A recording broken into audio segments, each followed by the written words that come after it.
Of your smile, use Pepsodent twice a day. See your dentist twice a year.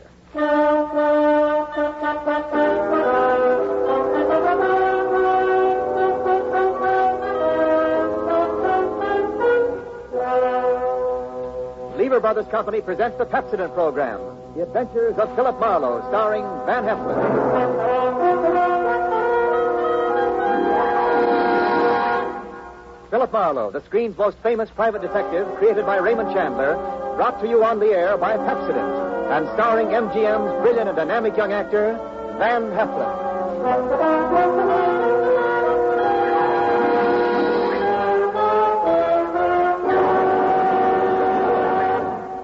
Now, families all over America have named their favorite toothpaste.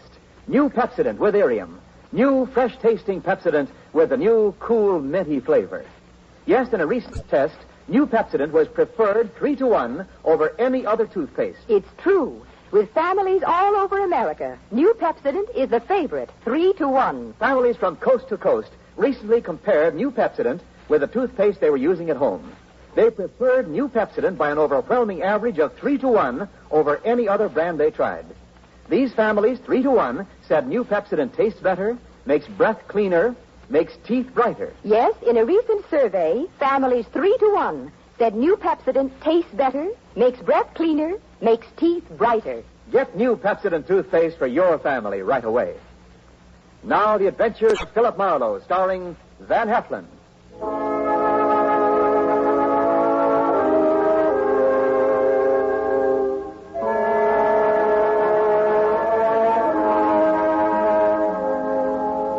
The moment old man Jeter came into my office, I made up my mind not to vote for him if he ever ran for president. He was tall and thin with straight, compressed white lips. He wore a neat pinstripe flannel suit with a small rosebud in the lapel. He carried an ebony cane, and he wore spats. He looked a smart 60, and unless his ulcers got nasty, I gave him another 15 years, which was pretty big of me.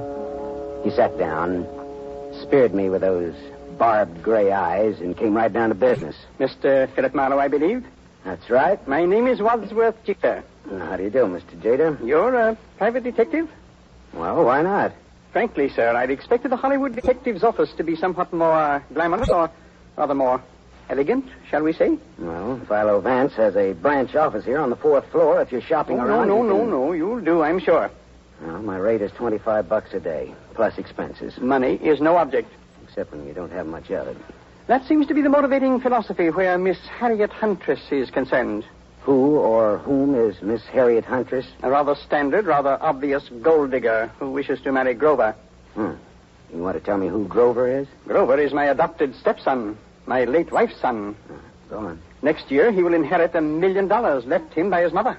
Which explains Miss Huntress's interest in Grover. Precisely.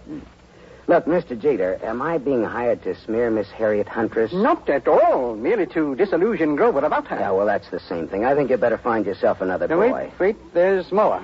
Okay, let's hear it. Do you know a man named Marty Estelle? Sure. He's a big-time gambler out on Sunset Strip. Why? Mr. Estelle claims my son Grover owes him $50,000. Well, then Grover'd better pay up if I know Marty Estelle. But suppose my son doesn't really owe Estelle the money. Does he or doesn't he? Mr. Estelle supplied photostat copies of Grover's notes with Grover's signatures. I thought they might be forged, so without Grover's knowledge, I took them to a handwriting expert named John Arbogast, a sort of detective. No? He's not sure. He wants more time. I'd like you to take over the case. Harriet Huntress and all. Miss Huntress, as you may know, is associated with Mr. Estelle. Well, that's incidental. I'll handle the forgery case, but not the slander job. Now, where does this Arbogast have his office? On Sunset near Ivar. Okay, I'll look it up. Miss Huntress? She lives at the El Milano on North Sycamore. All right, I'll look her up, too. Arbogast and Huntress in the order named.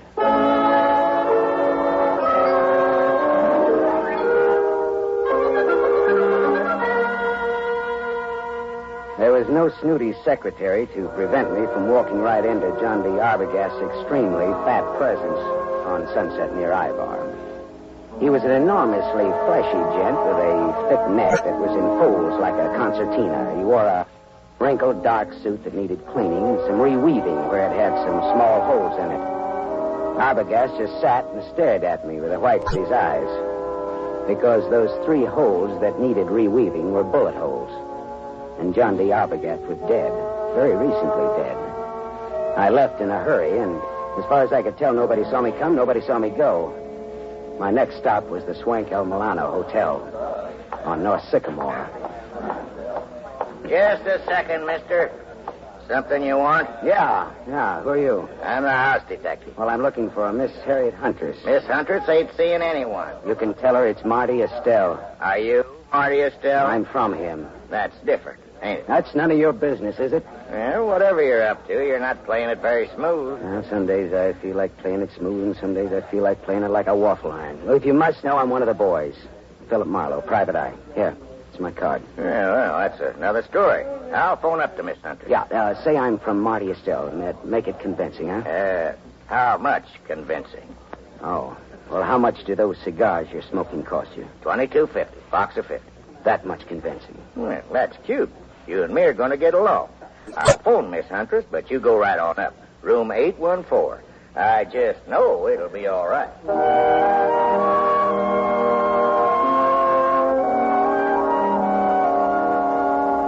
Harriet Huntress was too tall to be cute, too beautiful to be really cheap. Her green eyes were wide set, and there was plenty of thinking room between them. Her hair was a dusky red, like fire seen through a haze. The green eyes were that much green ice as she sized me up in the doorway. Well, what's the big message, Sonny? I'd have to come in. I never could speak very well in public. Come in. Never could speak very well on a dry throat either. There's the scotch. Help yourself. Thank you. So, you're from Marty Estelle? No, not strictly, not even loosely. Not at all, in fact. What's your racket? No racket. Marty'll love to know you used his name. I'm shaking in my shoes. You're some kind of detective, aren't you? Yeah, right. Phillip Marlow. Hey, it's good scotch here. I'm glad you like it. Now, what's your business? All right. How much will you take to give up Grover? You look smart, but you talk stupid. Old man Jeter's pretty tough. His idea is that you get nothing. You get smeared. I don't see it that way. How much? How about $50,000? How about $500? How about talking about the effect of the rain on the rhubarb? Now, look, sister. Suppose we skip the footwork, considering the sobering fact that a man named John D. Arbogast has already been murdered in this little case. Does that have anything to do with me? I don't know. He was hired to analyze some notes Grover gave Marty Estelle. He was killed just after I took over the case. Do you think Marty Estelle works that way? You know him better than I do, does he? Have you told the police yet? No, I thought I'd see if I could make a deal with you first. I'm going to tell you something. My people were nice people who never got involved in murders. Old Jeter ruined my father. My dad shot himself and my mother died of the shock. I'm going to fix Jeter for that someday, even if I have to marry his son to do it. Adopted stepson, really. There's no relation at all. It'll hurt Jeter just as hard. And the kid will have $1 million next year. I could do worse, even if he does drink too much. You wouldn't want Grover to hear that now, would you? No? Turn around and have a look, Gumshoe. I turned fast. He stood about 4 feet from me. Big, blonde, powerful. Whiskey in his brain and blood in his eyes. I can say anything I want around Grover. It's all right with him. Isn't it, Grover? That's right, Harry. He's trying to break us up, Grover. What do you think of that? I think maybe I better break him up. That's what I think of that. She laughed, and that made me mad. I turned to growl at her. It was a dirty look. It was the look of the month. That was a mistake. The big guy hit me. I went over sideways. It wasn't a hard punch, but my head hit a desk going down, and the desk got the decision. It gets dark fast in Southern California, but seldom that fast.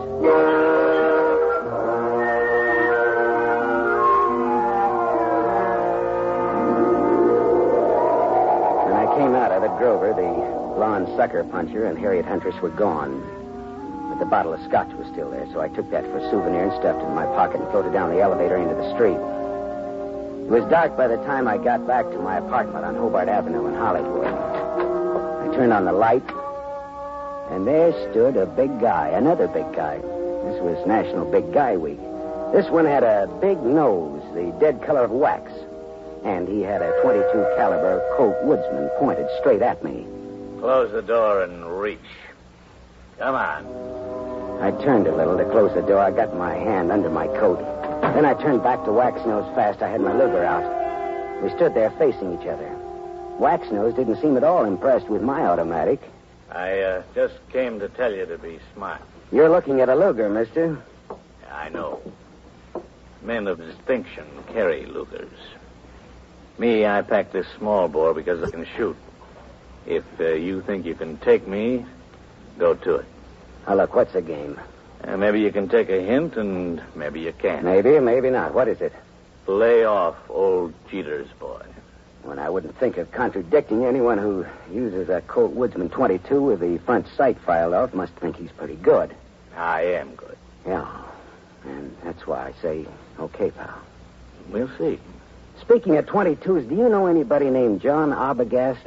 I meet such a lot of people. Well, this one was fat and shot 3 times with a .22. I don't remember shooting no fat guys today. So long, chum. Remember what I told you. Lay off, Grover. So long, chum. Yeah. Swell.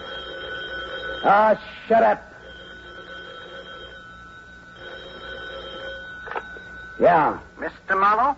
Oh, Mr. Jeter. Well, your son or your adopted son or your stepson or whatever he is poked me in the jaw today. He is both my stepson and my adopted son. Well, both of them poked me in the jaw. My word, where? In Miss Huntress's apartment. You spoke to her? What did she say? She wants 50 grand and no dice. I offered her 500, just as a gag. Just as a gag. Mr. Marlow, perhaps you underestimate the importance of this matter to Listen, me. Mr. Jeter, there are some very unusual angles to this case. For example, a gunman just stuck me up in my own apartment and told me to stay off of this case. What? I don't see why this case should get so tough. Good heavens. Listen, Mr. Marlow, my chauffeur, Waldo, will pick you up in my limousine. I want to talk to you. All right. Well, tell Waldo to park on Hobart facing Franklin. He'll be around for you in 20 minutes. Good. Just give me time to drink my dinner. Bye-bye.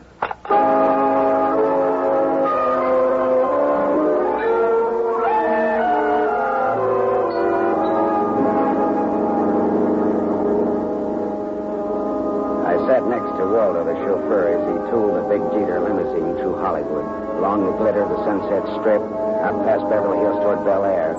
At Cavello Drive, we swung left for a couple of 100 yards, then left again, aiming for a driveway flanked by 12-foot wrought iron gates. Then something happened. Someone was standing in the glare of our headlights. Waldo swore and slammed on the brake shovel. You stupid! Go and get out of the driveway! The man stepped toward us. In the next minute, there was that same Colt .22 staring into my face again. All right, this is a heist. Get out of the car, both of you. Look, Waxnose, haven't you had enough fun for one night? Buzz off, bum. Shut up and get out. I'd have to think some more on that, Buster. I'm warning you. I'll let you have it. Don't be a goon. You're going. All right, you asked for it. Hey! Holy. You shot the guy. Yeah. I shot him. With this. All in fun. Yeah, some fun. It did the work. Jeter's house is right ahead. You sound as if you just shot a nickel in a pinball machine instead of a man. Now listen, turn off those lights and let's get out of here, but fast.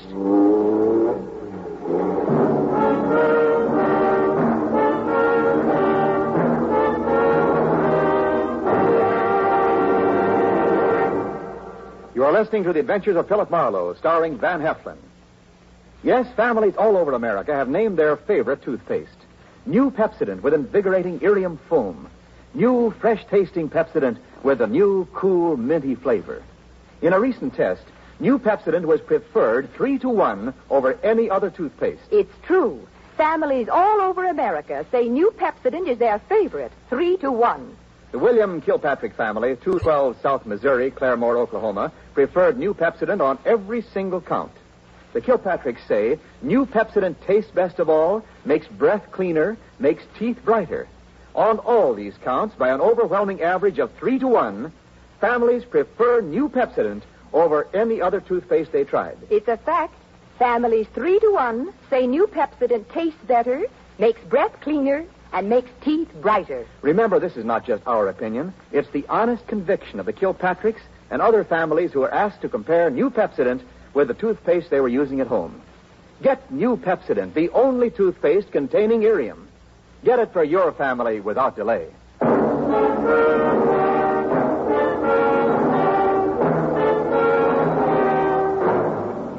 We continue with the Adventures of Phillip Marlow, starring Van Heflin, who appears by arrangement with Metro-Goldwyn-Mayer, producers of The Romance of Rosie Ridge, starring Van Johnson.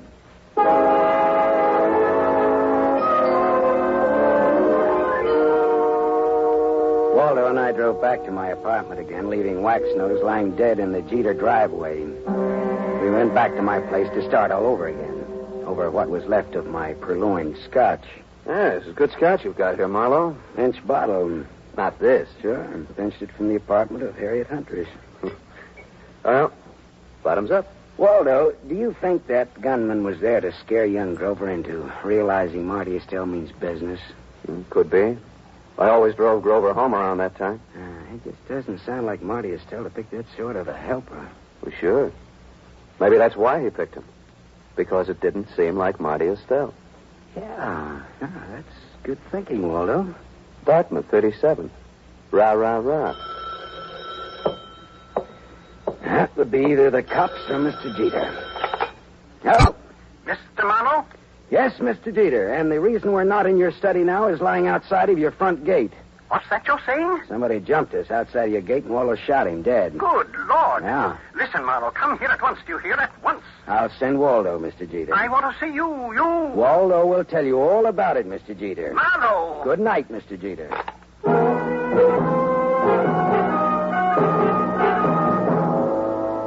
After Waldo, the chauffeur, had left, I went back to the El Milano Hotel. Hawkins, the house stick, was all smiles and open palms. I placed no confidence in his smile and a $20 bill in his palm. Harriet Huntress again? What's the matter? Just take me up to her apartment, that's all, huh? Sure. Right this way, fella. Hawkins took me to the 8th floor, room 814, and opened the door.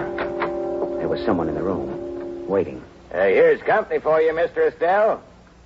Beat it, Hawkins. Yeah, this is the guy I was telling you about, Mr. Estelle. Come in earlier today. Said he was from you. Beat it, I said. Oh, sure. Come on in, Marlowe. I came to see Miss Huntress, not you, Estelle. Well, first of all, Harriet's not home. I came to tell her what happened outside of Jeter's gate. So you keep informed. I can't wait for her any longer. Got to get back to the casino. Well, then, what did you come back for, Marlowe? I'm looking for the Jeter boy. After what happened to him tonight, he needs somebody to walk behind him. You think I play games like that? All I know is we were shot at. I asked you a question. I answered it to the best of my knowledge. What knowledge, for example? Well, for example, you hold $50,000 worth of Grover's notes for gambling debts. I have $50,000 invested in the kid. Would I be likely to bump him off? No. That makes sense, all right. I always make sense. Oh, bully for you. When I have $50,000 invested in a guy, I'm apt to find out all about him. Like about old Jeter hiring a man named Arbogast to work for him. Oh? Arbogast was shot today. You know it. I know because I had you followed. You didn't tell the law, Marlowe. That could be very hard on you. Well, it could. Does that make you and me friends? A little blackmail, huh? Not much. We'll call it tattletale grail mail. From now on, do you stop bothering Miss Huntress? Okay, you win, Marty. Swell. That's all. I've got to go. Well, I'll just wait around for a bit, okay? Well, the Harriet Scotch is in that cabinet there. Thanks. I'll roll up my pants and go waiting in it. You know, Marlowe, I like you. You're cute. So long, Shaman.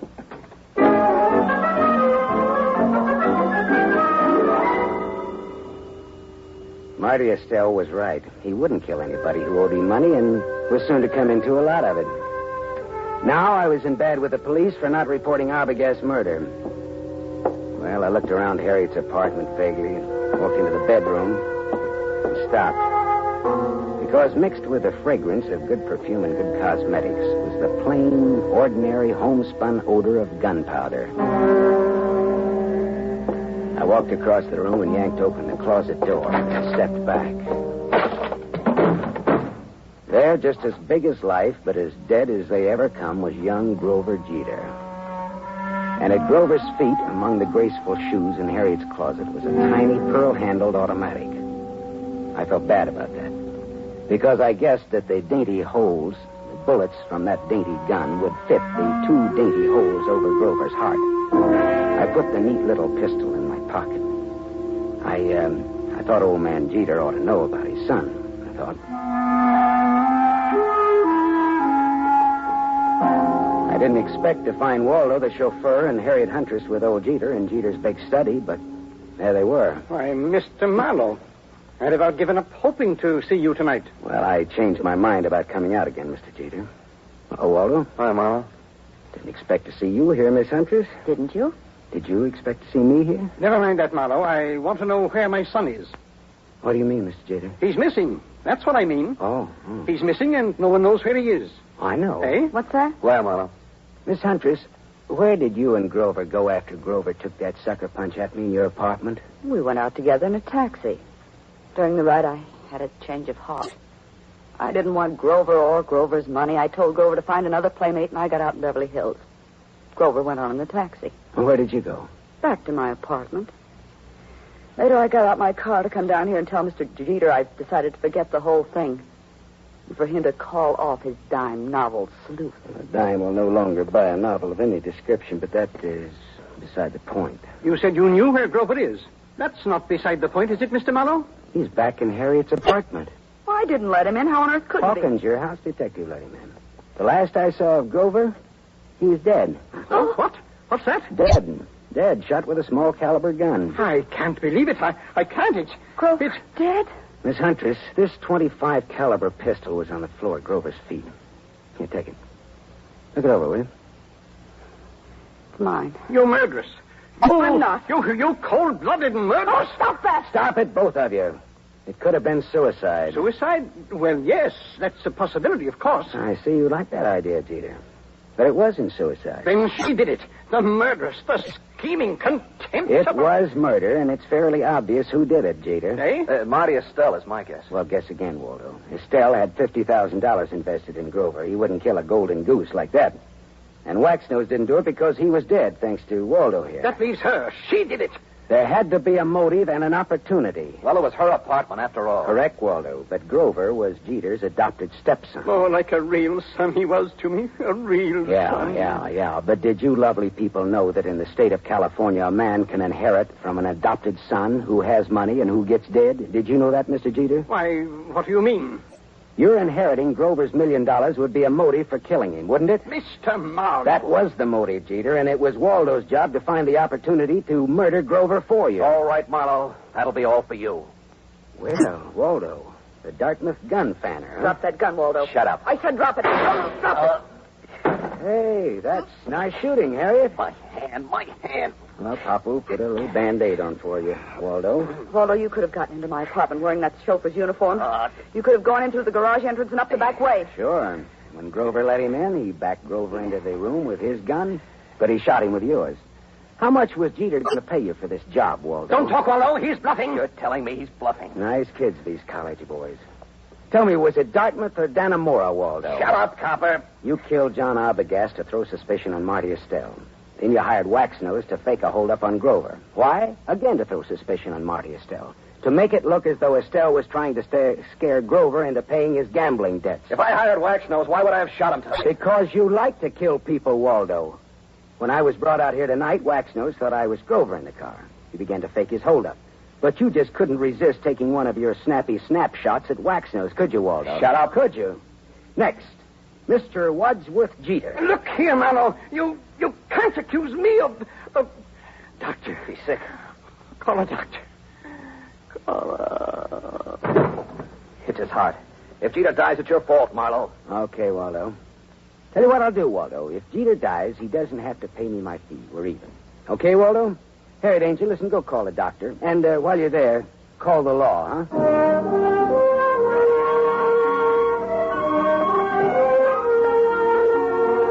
Jeter didn't die. His heart was as good as mine, if you want to make anything out of that. The law had Jeter and Waldo cold, and I mean cold. Me? Well, I went out a couple of times with Harriet, as I sat home with her a couple of times drinking her scotch. It was nice, all right, but I didn't have the money or the clothes or the manners. Still, I was sorry when she went to New York to live. She had absolutely the best scotch I ever tasted. Maybe because it was free. I don't know.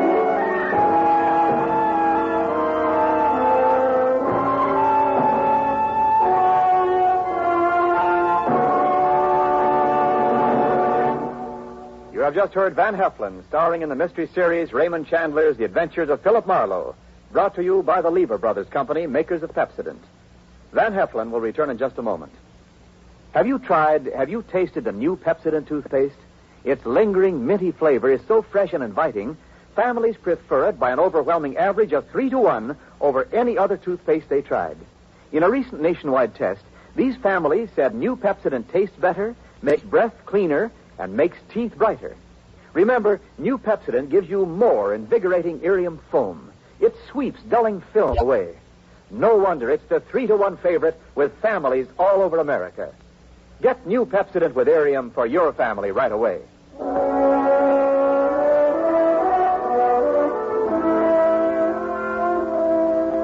Now, here is our star, Van Heflin. The need for food in Europe tonight is desperate. Starvation faces a multitude of our fellow men. There's a way you can help. For $10, a package containing 21.5 pounds of food will be sent for you to a friend or a relative or any member of an organization you designate in Europe. Or simply say to a little French girl or to a Belgian war widow. Your order will be strictly respected, and you'll receive a signed receipt from the person who received your gift. Send $10 now. Send all you can. Send your $10 to CARE. C-A-R-E. CARE, New York. Help keep America the hope of the world.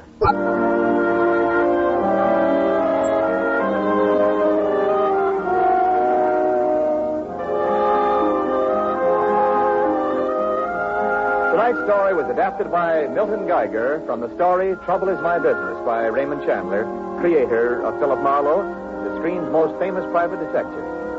The original music was composed and conducted by Lynn Murray. This is Wendell Niles inviting you to listen again next week at this same time to another exciting mystery on the Adventures of Phillip Marlow, starring Van Heflin with a distinguished cast.